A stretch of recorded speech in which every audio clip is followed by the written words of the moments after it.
News Bharat, मैं हूं आपके साथ आकांक्षा यादव। वक्त हो चुका है न्यूज बुलेटिन का, तो चलिए निगाह डालते हैं इस वक्त की खास खबरों पर। झांसी जिले में प्रगति रथ संस्था द्वारा क्रिसमस के मौके पर अठोदवा गांव के पास बसी आदिवासी बस्ती में बच्चों के लिए निशुल्क प्राथमिक पाठशाला का शुभारंभ किया गया, जहां बच्चों को स्टेशनरी, खाद्य सामग्री, चॉकलेट आदि वितरित किए गए। वहीं रावतन का मौजा में लगभग सभी बच्चे निरक्षर हैं और संस्था ने इन बच्चों को साक्षर करने का जिम्मा लिया है। विद्या का वरदान पाने की आज से ही बच्चों के चेहरे खुशी से चमक उठे, जहां रावतन का मौजा और आसपास के क्षेत्र में बच्चों को 150 से ज्यादा स्वेटर और गर्म कपड़े बांटे गए हैं। मैम, क्या आज कार्यक्रम इधर आयोजित किया? सर, आज हमने क्रिसमस सेलिब्रेशन के मद्देनज़र हमने एक बालवाड़ी का शुभारंभ किया है।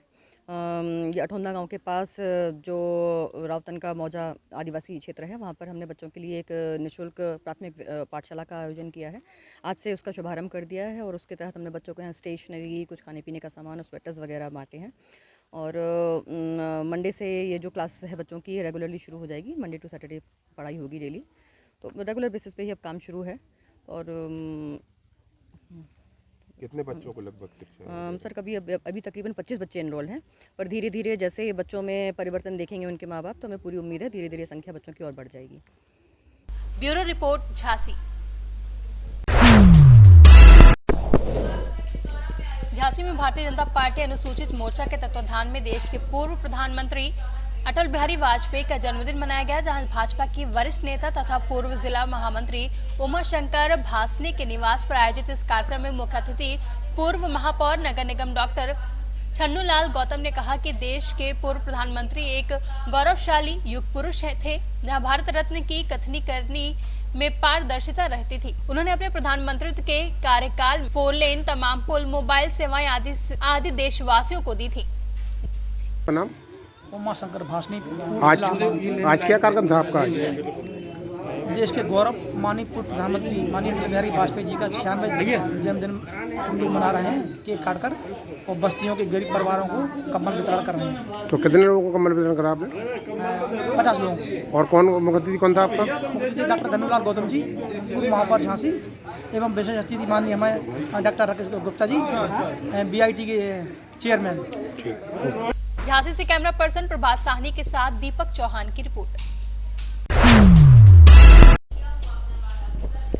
झांसी के थाना नवाबगंज पुलिस ने देर रात टायर की दुकानों को अपना निशाना बनाकर कीमती टायर उड़ाने वाले गिरोह के 5 शातिर सदस्यों को दबोचने में सफलता हासिल कर ली है, जहां पुलिस लाइन के सभागार में इस संबंध में अपर पुलिस अधीक्षक नगर विवेक त्रिपाठी ने पत्रकारों को जानकारी देते हुए बताया कि 1 दिसंबर की रात में झोकन बाग स्थित आनंद टायर्स की दुकान के ताले तोड़कर 8 टायर चुरा लिए थे। इस घटना के बाद से ही पुलिस टायर चोरों की तलाश कर रही थी, जहां मुखबिर की सूचना पर आज तड़के पुलिस ने क्रिश्चियन हॉस्पिटल के पीछे स्थित खंडहर के टायर चुराने वाले गिरोह के 5 सदस्यों को गिरफ्तार कर लिया है।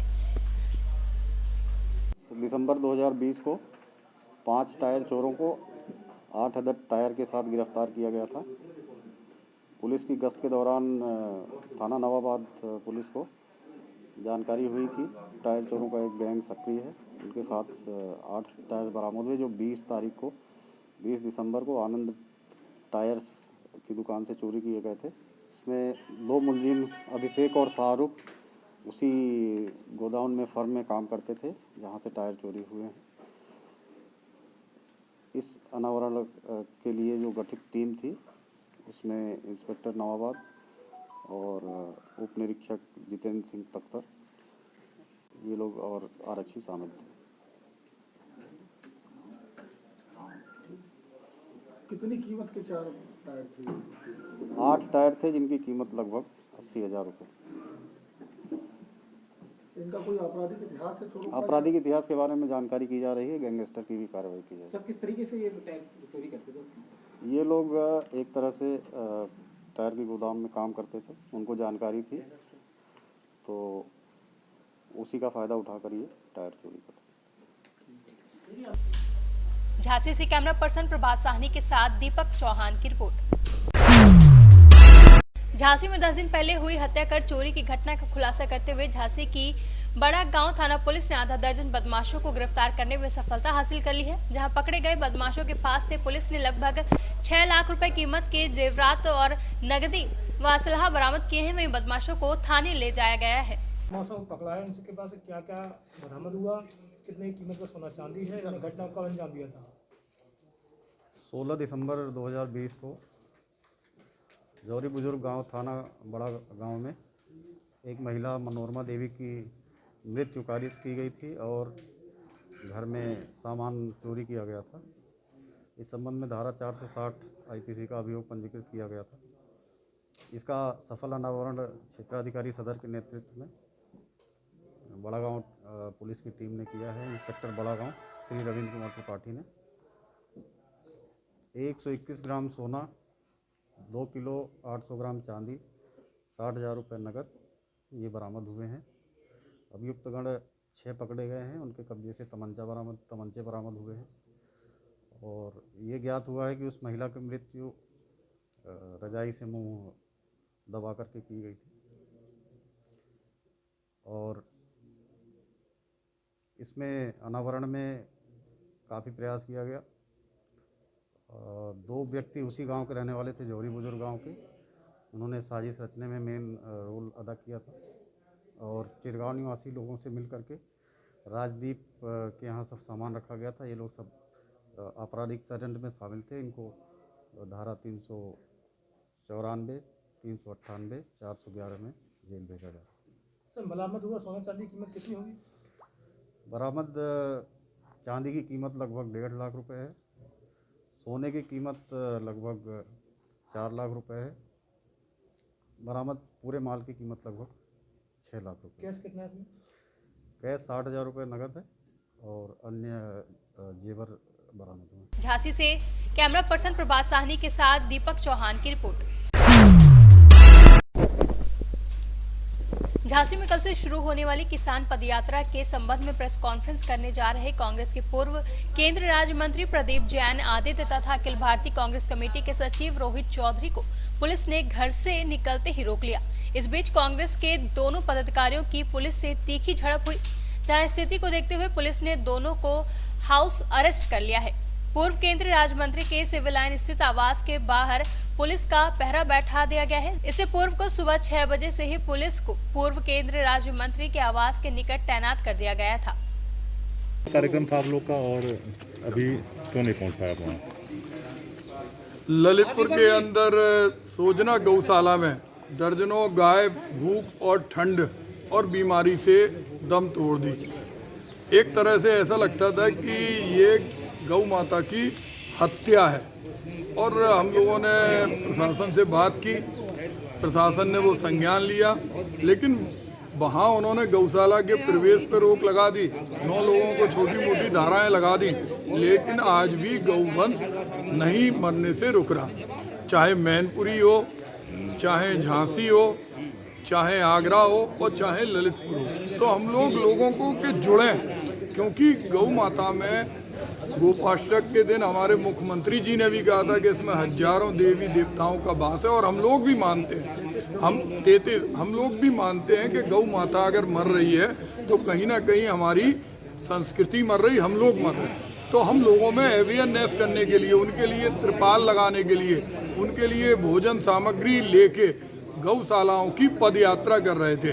और उसमें हम लोगों का यही कहना था कि सरकार पेट्रोल डीजल में सेस लगाती है, टोल पे सेस लेती है, वो सेस का पैसा गाय माता के नाम पे लिया जाता है और गाय माता दम तोड़ रही। हम लोग यात्रा किसान बचाओ और गाय बचाओ यात्रा कल से हमारी निकलना थी और आज हम लोग उस संबंध में जो हमारा सत्याग्रह है, जो पदयात्रा थी, उसके बारे में पत्रकार वार्ता रखी थी। लेकिन बोलने की आज़ादी जो हमें संविधान में मिली है, उस आज़ादी को भी इस योगी सरकार ने छीन लिया। हम लोगों की पत्रकार वार्ता नहीं होने दी और उन्होंने अपनी पुलिस को यहाँ खड़ा कर दिया। ऐसा लगता है जैसे हम कोई आतंकवादी हो, हम कोई नक्सलाइट हो या हम कोई असामाजिक तत्व हो। जिस तरह से सरकार का रवैया है वो कान खोल के सुन ले। हमारी जो पद यात्रा है, उस पद यात्रा को कोई रोक नहीं सकता। गौ भक्त अपनी जान दे देंगे, लेकिन गौ माता को बचाने के लिए जो हमारी घोषित यात्रा है वो कल ललितपुर में देलवाड़ा से शुरू होके रहेगी। आज भले ही ये हम लोग क्रिसमस पे चर्च जाते थे, चर्च जाने से रोक दिया। हमारे जैन मंदिर का शिलान्यास होना था, उसमें भी नहीं जाने दे रहे। हम समझना नहीं चाहते। इससे बढ़िया तो ये है कि हमें गोलियों से भून दिया जाए, हमें मार डाला जाए, ना हम रहेंगे ना हम। झांसी से कैमरा पर्सन प्रभात साहनी के साथ राजीव सक्सेना की रिपोर्ट। झांसी में गीता जयंती के अवसर पर आज अंतर्राष्ट्रीय श्री कृष्ण भावनामृत संघ के तत्वाधान में अनेक धार्मिक कार्यक्रमों का आयोजन किया गया, जहां फूटा चोपड़ा स्थित इस्कॉन मंदिर से भव्य गीता संकीर्तन यात्रा का शुभारंभ हुआ। यह यात्रा शहर के विभिन्न मार्गों से होती हुई वापस मंदिर प्रांगण में पहुंचकर समाप्त हुई, जहां इस दौरान इस्कॉन के सदस्यों ने लोगों को 50% छूट पर गीता पुस्तक वितरित की। वहीं इस्कॉन मंदिर के चरण सेवक पंडित पीयूष रावत ने बताया कि प्रतिवर्ष गीता जयंती के अवसर पर इस्कॉन मंदिर द्वारा कार्यक्रम का आयोजन किया जाता है। इस्कॉन मंदिर का आज इस्कॉन मंदिर में 25 दिसंबर को गीता जयंती का कार्यक्रम होता है, जिसमें हम लोगों ने एक शोभा यात्रा निकाली, जिसमें गीता के बारे में विस्तृत जानकारी दी कि भगवान श्री कृष्ण ने गीता के बारे में क्या लिखा था। उसमें वो पूरी संपूर्ण जानकारी दी और गीता किताब 25% रेट पर हम लोगों ने उपलब्ध कराई है। और साथ में शाम को गीता जयंती का इस्कॉन मंदिर में प्रोग्राम किया जा रहा है, जिसको 7 बजे आरती होगी, उसके बाद में प्रोग्राम होगा, दीप प्रज्वलित भी होगी गीता जयंती। झांसी से कैमरा पर्सन प्रभात साहनी के साथ राजीव सक्सेना की रिपोर्ट। फिलहाल के लिए न्यूज बुलेटिन में बस इतना ही। देश और दुनिया की तमाम बड़ी खबरों के लिए जुड़े रहे सी न्यूज भारत के साथ। हर खबर आपके साथ, आपके हाथ।